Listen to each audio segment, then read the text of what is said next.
Hello friends, मैं हूं गौरव और ये तो आपको भी पता होगा कि इंडिया में सारे धर्मों में से दूसरा सबसे बड़ा माने जाने वाला धर्म यानी रिलीजन इस्लाम है। लेकिन इसके बावजूद भी आज हमारे भारत में इन दोनों धर्मों में मानने वाले लोग एक दूसरे से अलग और एक दूसरे से बेहतर होने की कस्में खा रहे हैं। जबकि अगर देखा जाए तो हिंदुइज्म और इस्लाम में बहुत सी बातें सिमिलर भी है। जैसे कि हिंदुइज्म में सबसे पहले भगवान ब्रह्मा और उनकी पत्नी सरस्वती आई थी, और वहीं इस्लाम में सबसे पहले आने वाले पैगंबर थे इब्राहिम, जिसे इब्राहिम भी कहा जाता है, और उनकी पत्नी सारा। तो क्या हम एक ही सिक्के को दो अलग अलग पहलुओं से देख रहे हैं? क्या सच में हम अलग हैं या हमें कुछ चीजें एक सी है? क्योंकि जैसे मक्का की हज में मुसलमान जाते हैं, वैसे ही हिंदुइज्म में हम तीर्थ जाते हैं, है ना? पर सिर्फ यही नहीं, इसके साथ मैं आपको ये भी बताने वाला हूँ कि आखिर क्यों मक्का जो मुसलमानों के लिए सबसे पाक है, वो हिंदुओं के लिए भी उतना ही पाक और पूजनीय हो सकता है, और शायद है भी। चलिए मिलकर लगाते हैं इसका पता मेरे यानी गौरव के साथ हमारे आज के इस वीडियो में, जिसका टाइटल है हिंदू इस्लाम सिमिलैरिटीज। अब फ्रेंड्स, वीडियो शुरू करने से पहले सबसे पहले मैं बताना चाहूंगा कि ये वीडियो सिमिलैरिटीज को दर्शाता है, और अगर आपको लगता है कि ये सिमिलैरिटीज हम में है तो यार दुश्मनी छोड़ो, भाईचारा बढ़ाते हैं। और अगर आपको लगता है कि नहीं ये सिमिलैरिटीज नहीं है, अब जबरदस्ती दो डिफरेंट धर्मों को चिपकाने की कोशिश करो, तो यार फाइन, दैट्स फाइन, आप उस एंगल से भी देख सकते हो। बट ये वीडियो को हम सिर्फ ज्ञान के लिए देखेंगे, दोनों धर्मों की कुछ कुछ बातें जानने के लिए, और इससे अगर कुछ अच्छा निकलता है तो who cares, that's a win win situation, right? Hinduism और इस्लाम की पहली सिमिलैरिटी की बात करें तो वो है प्रॉफिट्स और भगवान के अवतार। यानी इस्लाम के मुताबिक प्रॉफिट्स अल्लाह के मैसेंजर्स थे, जो इंसानी थे और इंसानों के बीच समाज और धर्म को बेहतर बनाकर बढ़ावा देने आए थे। ये इंसानों के बीच ही रहकर इंसानों की ही भाषा बोलते थे। और अगर हम हिंदू में देखें तो वेदों में ऋषि मुनि या संत का जिक्र हुआ है। वेदों में इन्हें भगवान का अवतार नहीं कहा जाता, परंतु ऋषियों को अधिकारी पुरुष यानी कि सुपर ह्यूमन पावर वाले इंसान जरूर कहा गया। और इनकी अवतारित होने की थियरी को स्वामी भास्करानंद ने इस तरह समझाया है कि भगवान धरती पर बस सिर्फ दो वजहों को पूरा करने के लिए अवतारित होते हैं। पहला तो लोगों को इंस्पायर करने के लिए, उन्हें सीख देने के लिए, और दूसरा उन्हें लिबरेट करने के लिए यानी आजाद करने के लिए बुराइयों से। और वो इंसानों को अपने खुद के एग्जाम्पल से इंस्पायर करते थे। यहाँ पर यह समझने की जरूरत है कि वो जन्म से ही सब कुछ जानते हैं, उन्हें ऐसा करने की जरूरत नहीं होती, लेकिन इंसानों को इंस्पायर करने के लिए वो एग्जाम्पल सेट करते हैं। वहीं अगर इस्लाम की बात की जाए तो इस्लाम का भी यही मानना है कि 1,24,000 प्रॉफिट्स को धरती पर भेजा गया था। बट हिंदुइज्म में तो ये माना जाता है कि भगवान खुद इंसानों का रूप लेकर यानी रीइंकार्नेशन से धरती पर धर्म को नई परिभाषा, नया जीवन देने आते हैं, जिन्हें हम अवतार कहते हैं। और श्रीमद् भागवत में अनगिनत अवतारों की बात की गई है। मतलब यहाँ पर श्रीमद् भागवत एक तरह से इस्लाम के लाखों प्रॉफिट्स के व्यू को सपोर्ट करता है। हालांकि इस्लाम में प्रॉफिट्स को अल्लाह का अवतार नहीं माना जाता है, वो इंसान ही होते हैं जो अल्लाह के मैसेंजर्स होते हैं बस। और इनके ये सारे मैसेजेस कुरान में है। और उसी तरह हिंदुइज्म में जब विष्णु भगवान ने कृष्ण भगवान का अवतार लिया था, तब उन्होंने भी अपनी टीचिंग्स ह्यूमैनिटी के लिए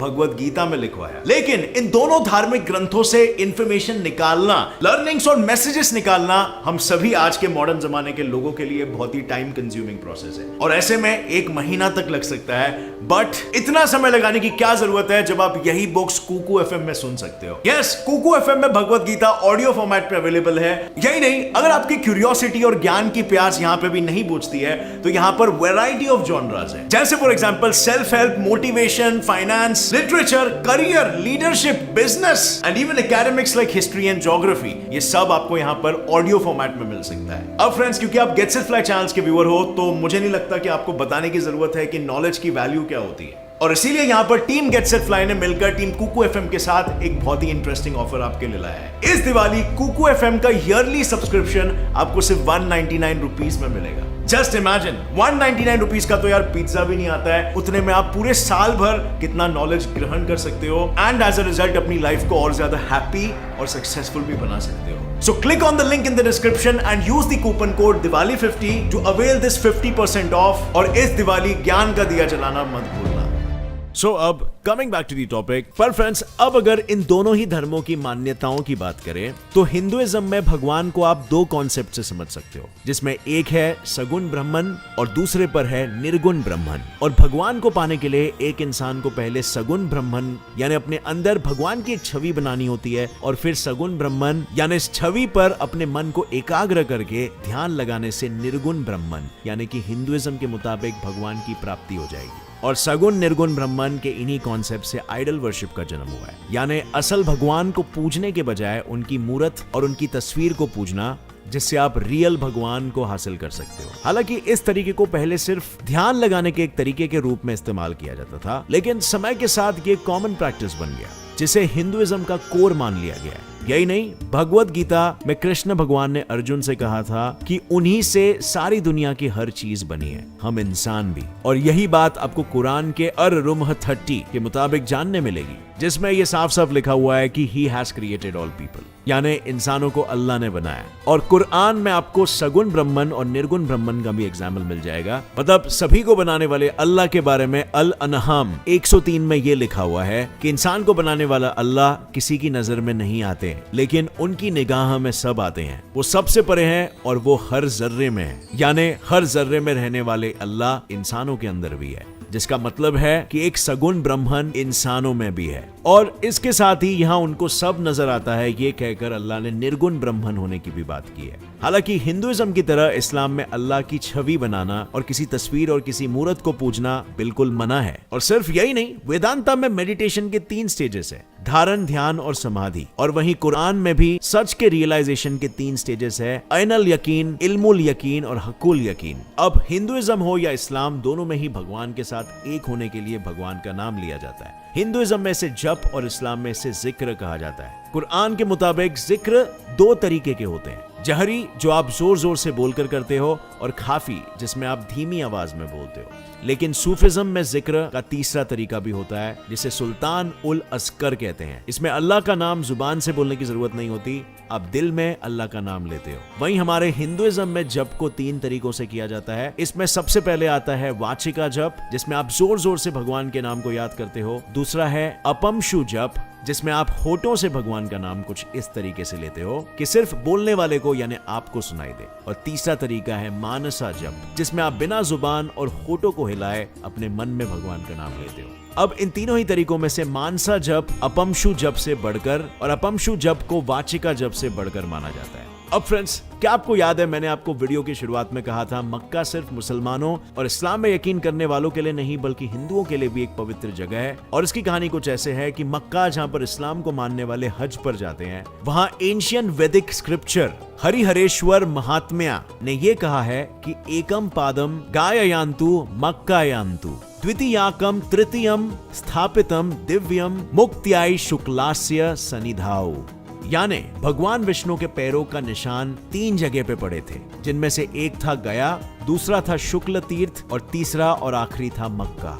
और हालांकि इस्लाम में जैसे मैंने बताया था आइडल वर्शिपिंग की मनाही है, पर ब्लैक काबा स्टोन को वो पवित्र मानते हैं, जिसे वो हजरे अस्वद कहते हैं। और इसके अलावा भी आप अगर देखोगे, जैसे हिंदुओं में भगवान की प्रदक्षिणा करने का रिवाज है, बिल्कुल उसी तरह काबा में भी पिलग्रिम्स काबा के स्टोन के 4 बार एंटी क्लॉकवाइज डायरेक्शन में चक्कर लगाते हैं। और जिस तरह इस्लाम में हज होता है, उसी तरह हम हिंदुओं में तीर्थ यात्रा होती है। लोग अपने भगवान को देखने के लिए, अपनी तकलीफों को भगवान से बांटने के लिए घर बार छोड़कर 4 धाम की यात्रा से लेकर कई तीर्थ यात्राओं पर जाते हैं। और वहीं पर जहाँ पर हिंदुओं में दान धर्म का चालन है, वैसे ही इस्लाम में भी ज़कात का चालन है। लेकिन जहां पर हिंदुइज्म में दान को वैदिक पीरियड से दिया जाता है, हिंदू लोग दान को बिना किसी एक्सपेक्टेशन के करते हैं। वहीं पर ज़कात, जिसका मतलब टू क्लेंस है, वो अपने धन दौलत को प्यूरिफाई, इंक्रीज और ब्लेस कराने के लिए करते हैं। लेकिन इन अच्छी चीजों के साथ कुछ ऐसी गलत चीजें भी है जो हिंदुइज्म और इस्लाम दोनों में ही फॉलो होती है, जिसका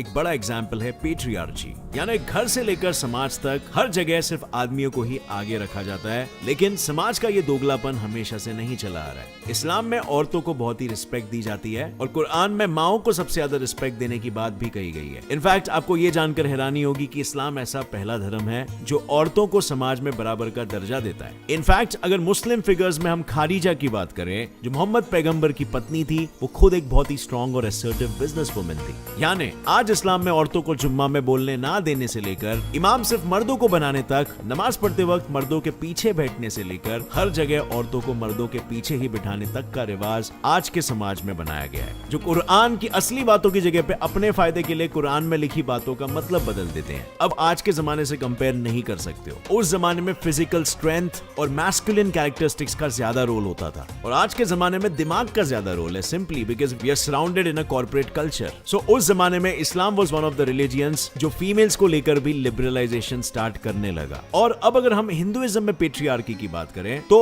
हिंदुइज्म में भी आपको इस्लाम की तरह हर पंडित आदमी ही दिखाई देंगे और शायद ही आपको कहीं आदमियों जितनी फीमेल पंडित देखने को मिले। यही नहीं, समाज में होने वाले सारी ही चीजें आपको मर्द की सहूलियत और औरतों की दिक्कत के पहाड़ के खड़े मिलेंगे। लेकिन कुरान की तरह हिंदुइज्म में भी पेट्रियार्की आज इंसानों ने ज्यादा भरी हुई है, क्योंकि पुराणों के मुताबिक सती और पार्वती ने अपने पतियों को खुद चुना था। महाभारत में लक्ष्मी जी ने अपने पति विष्णु को इसीलिए छोड़ दिया था क्योंकि उनके साथ आदर के साथ व्यवहार नहीं किया गया था। और इसी तरह गंगा और सरस्वती ने शादी करने के लिए शर्तें तक रखी थी, जो आज की औरतों के लिए पॉसिबल ही नहीं है। इसके अलावा आपको स्वयंवर का कॉन्सेप्ट पता था, जिसमें लड़कियां चुनती थी अपना पति, वो भी सबसे स्ट्रॉन्ग और सबसे केपेबल।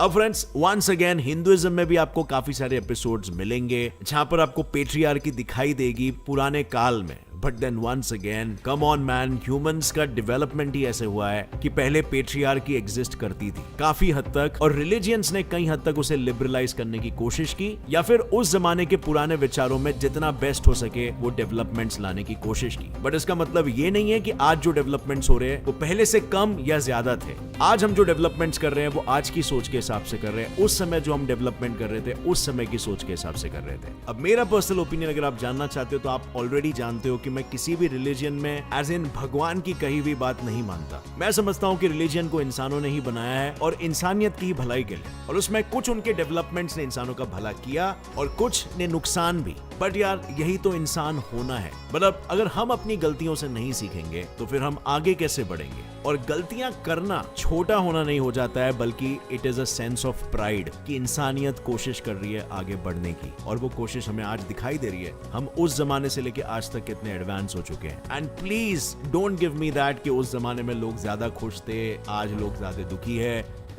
उस जमाने में लोग ही कितने थे, आज लोग बिलियंस में है और अच्छे खासे लोग खुश है अपनी जिंदगी से, ज्यादा सेटिस्फाइड है, उनकी क्वालिटी ऑफ लिविंग अच्छी है।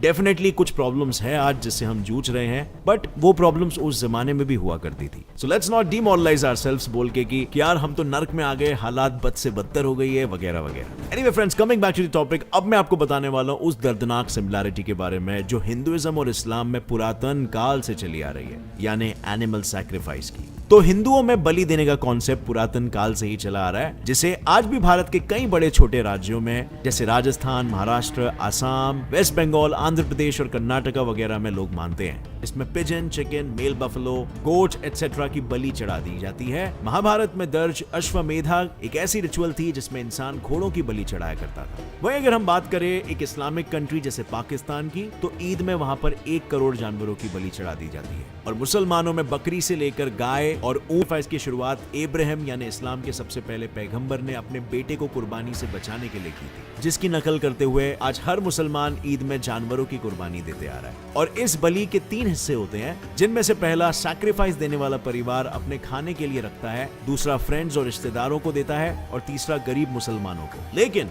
अपना पेट भरने के लिए भगवान के द्वारा बनाए गए मासूम जानवरों की जान लेना, वायलेंस और एग्रेशन दिखाना आज के तारीख में शायद सही नहीं माना जा सकता। और यहाँ पर शायद दोनों ही धर्म एग्रेशन को थोड़ा कम कर सकते हैं। इस बारे में आपकी क्या राय है? और क्या आपने कभी सोचा था कि हिंदुइज्म और इस्लाम के बीच में सिमिलैरिटीज भी हो सकती है अगर आप इसे एक सर्टेन पर्सपेक्टिव से देखो तो? इसका जवाब आप मुझे नीचे कमेंट सेक्शन में देना। वंस अगेन फ्रेंड्स, मैंने आपको बस एक नजरिया दिया चीजों को देखने का। आई नो अगर 2 रिलीजन में सिमिलैरिटीज है तो काफी डिफरेंसेस भी है, लेकिन यार जो उन्हें फॉलो कर रहे हैं ह्यूमंस, होमो सेपियंस, वो लोग तो एक ही है ना। मतलब सिर्फ 2 बिलीव्स की वजह से इंसान इतना अलग कैसे हो जाता है? जाता है। गाइस, हमें ये बात को समझना चाहिए कि हमारे बिलीफ्स में भी अलग हो, लेकिन एट द एंड साइंस के आंखों में हम है तो एक ही प्रजाति के जीव, जिन्हें एक दिन मिलकर इस पृथ्वी को और ह्यूमन स्पीशीज को अर्थ से किसी दूसरे ग्रह में लेकर जाना पड़ेगा, क्योंकि earth is not here to stay, but we humans can if we unite as one. With that said, friends, अगर इस वीडियो से कुछ भी नया सीखने मिला तो एक लाइक जरूर ठोकना। Gets It Fly fact channel को भी सब्सक्राइब कर लो और बेल नोटिफिकेशन दबा दो, ताकि आगे आने वाली हमारी कोई भी वीडियो की अपडेट आप मिस ना कर सको। और हाँ फ्रेंड्स, जाने से पहले इस दिवाली कुकू एफएम के 50% ऑफ ऑफर का फायदा उठाना मत भूलना। ज्ञान का दिया जलाना शुरू करते हैं, बुक रीडिंग शुरू करते हैं with Kuku FM. Click on the link in the description. Download it for just 199 rupees per year. With that said, as always, stay curious, keep learning and keep growing. जय हिंद।